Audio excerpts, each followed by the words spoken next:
परिचय। हे सुमन, क्या तुम इन व्यंजकों का प्रसार करने में मेरी सहायता कर सकती हो? हाँ बिल्कुल, मुझे दिखाओ। जब हम x+1 के वर्ग का विस्तार करते हैं तो हमें प्राप्त होता है x वर्ग प्लस 2x+1, और जब हम x+1 के घन का विस्तार करते हैं तो हमें प्राप्त होता है x घन प्लस 3x वर्ग प्लस 3x+1। ये आसान था। क्या हम x+1⁴ या x+1⁵ का विस्तार कर सकते हैं? हाँ, हम इनका प्रसार भी कर सकते हैं, लेकिन जब हम इन्हें हल करते हैं तो हमें पता है कि यह विधि उबाऊ हो जाती है। इसलिए इन व्यंजकों का प्रसार करने के लिए हम द्विपद प्रमेय का उपयोग करते हैं। द्विपद प्रमेय? ये मैं नया शब्द सुन रहा हूँ। इसके बारे में मुझे और बताओ। ठीक है, मैं तुम्हें द्विपद प्रमेय के बारे में विस्तार से बताऊंगी।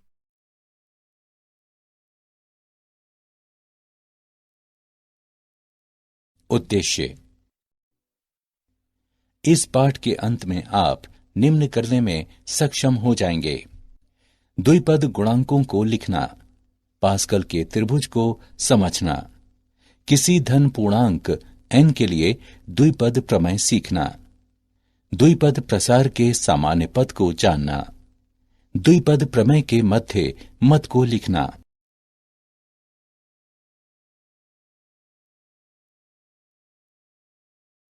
धन पूर्ण घातांकों के लिए द्विपद प्रमेय।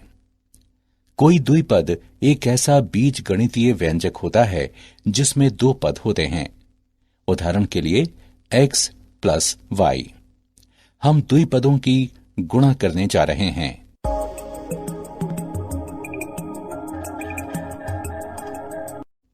वे संख्याएं जो किसी द्विपद प्रसार में पदों के गुणांकों के रूप में दिखाई देती हैं, द्विपद गुणांक कहलाती हैं।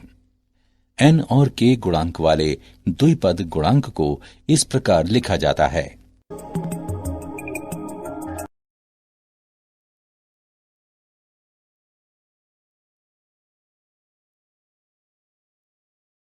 पास्कल का त्रिभुज।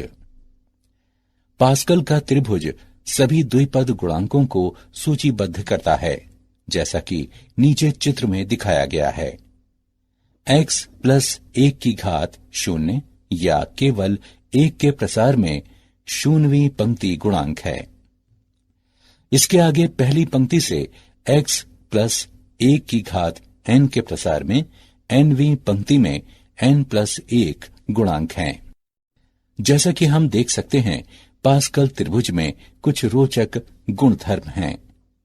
त्रिभुज प्रत्येक पंक्ति के मध्य में सम्मित है, अर्थात NCR बराबर NCN/R। प्रत्येक पंक्ति में सबसे बाईं ओर सबसे दाईं ओर की संख्याओं को छोड़कर प्रत्येक संख्या सीधे इसके ऊपर की दो संख्याओं का योगफल है, अर्थात NCR बराबर NCN/1 R/1 जमा N/1CR। प्रत्येक पंक्ति में पहले संख्याएं 1 से अधिकतम मान तक बढ़ती हैं और फिर वापस 1 तक घटती हैं। दूसरी संख्या और nवीं पंक्ति में अंतिम संख्या n है, अर्थात NC1 बराबर NCN/1 बराबर n।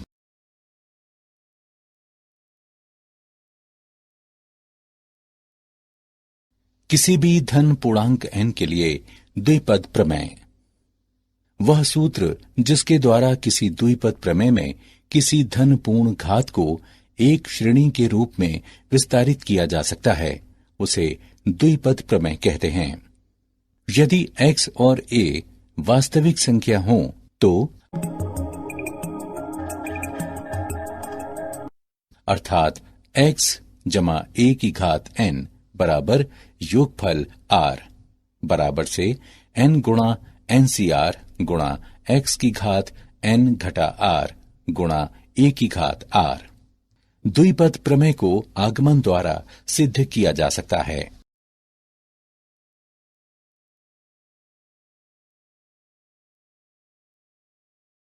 गुणधर्म।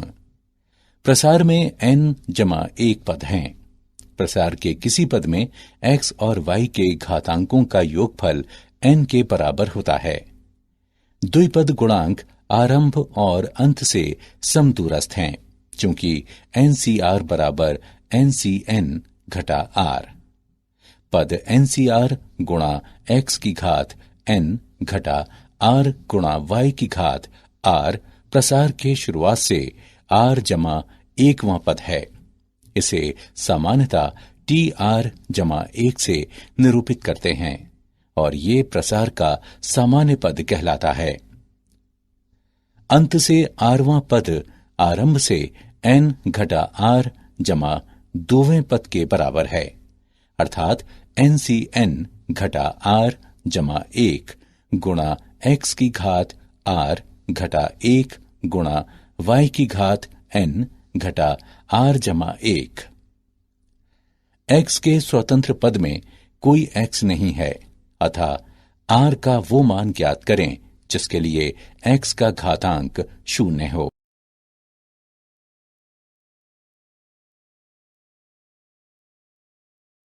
द्विपद प्रमेय का उदाहरण।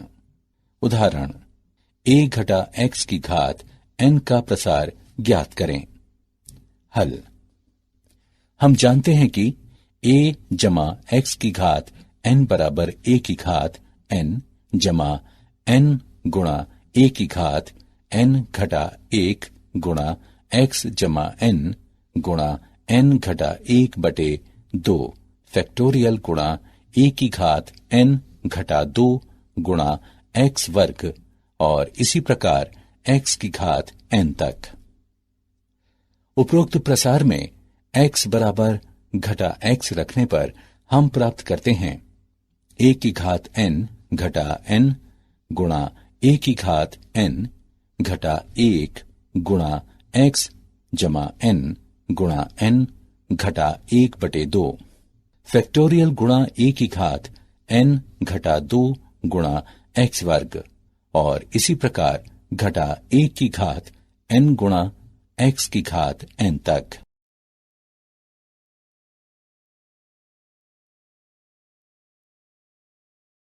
द्विपद प्रसार का सामान्य पद। x जमा a की घात n के प्रसार में r जमा 1वां पद सामान्य पद कहलाता है, जिसे TR जमा 1 से निरूपित किया जाता है। TR जमा 1 बराबर NCR गुणा x की घात n घटा R गुणा a की घात R बराबर NCR। पहले पद की घात n घटा R गुणा दूसरे पद की घात R। उदाहरण x जमा 2y की घात 10 के प्रसार में 5वां पद ज्ञात करें। हल। x जमा 2y की घात 10 के प्रसार में 5वां पद नीचे दिया गया है। 3360 गुणा x की घात 6 गुणा y की घात 4।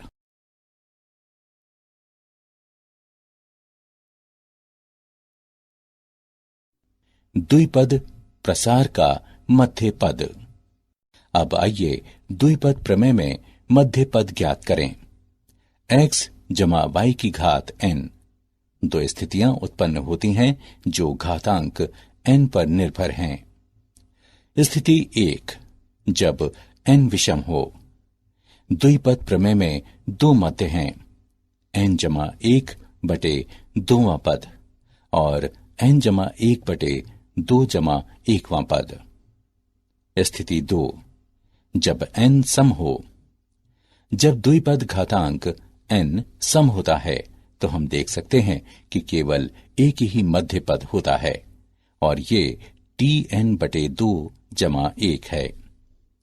उदाहरण के लिए, यदि घातांक n बराबर 6, जो कि एक सम संख्या है, तो मध्य पद होगा tn बटे 2 जमा 1 बराबर t6 बटे 2 जमा 1 बराबर T4।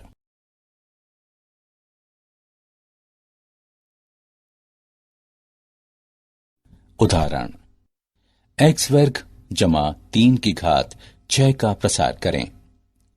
हमें अपने उत्तर के लिए द्विपद प्रमेय में पदों और घात को लेते हुए शुरू करना होगा।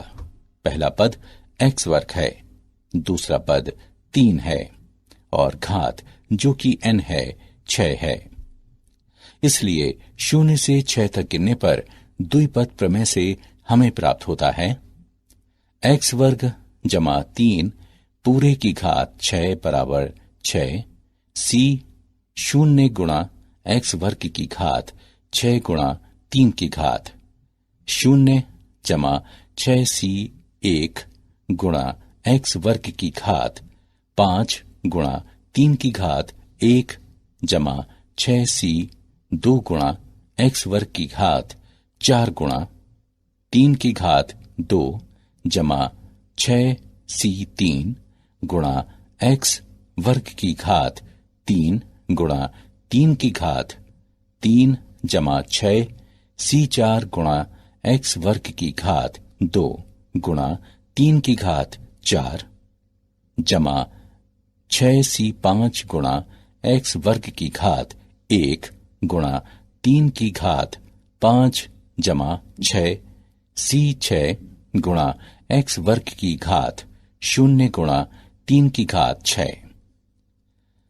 इसे सरलीकरण करने पर हमें प्राप्त होता है x की घात 12 जमा 18 गुणा x की घात 10 जमा 135 गुणा x की घात 8 जमा 540 गुणा x की घात 6 जमा 1215 गुणा x की घात 4 जमा 1458 गुणा x की घात 2 जमा 729।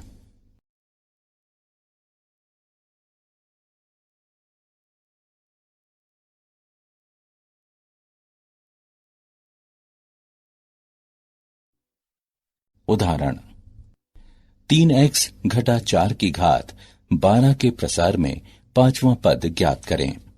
हल, मान लें r बराबर 5, a बराबर 3x, b बराबर घटा 4, n बराबर 12। इन मानों को प्रतिस्थापित करने पर हम प्राप्त करते हैं 12c 5 घटा 1 गुणा 3x की घात 12 घटा 5 घटा 1 गुणा घटा 4 की घात 5 घटा 1। इसे हल करने पर हमें निम्न प्राप्त होता है 495 गुणे 6561 x की घात 8 गुणे 256 बराबर 83140 9920 x की घात।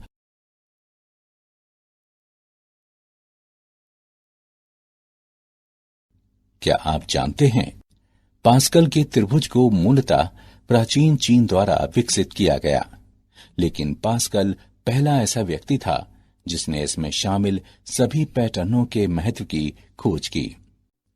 लगभग 1544 ईसा पश्चात जर्मन गणितज्ञ माइकल स्टिपेल ने सर्वप्रथम द्विपद गुणांक शब्द का प्रयोग किया।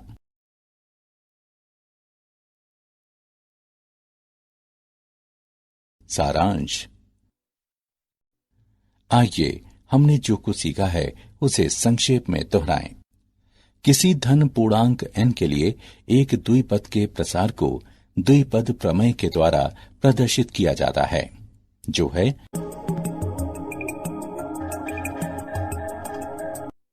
व्यंजकों के गुणांकों को एक क्रम में व्यवस्थित किया जाना। ये क्रम पास्कल का त्रिभुज कहलाता है। प्रसार का सामान्य पद 1 जमा b की घात n है। tr जमा 1 बराबर प्रसार में n सम हो तो मध्य पद 1 जमा b की घात n जमा 1 बटे 2वां पद होता है। यदि n विषम हो तो मध्य पद n जमा 1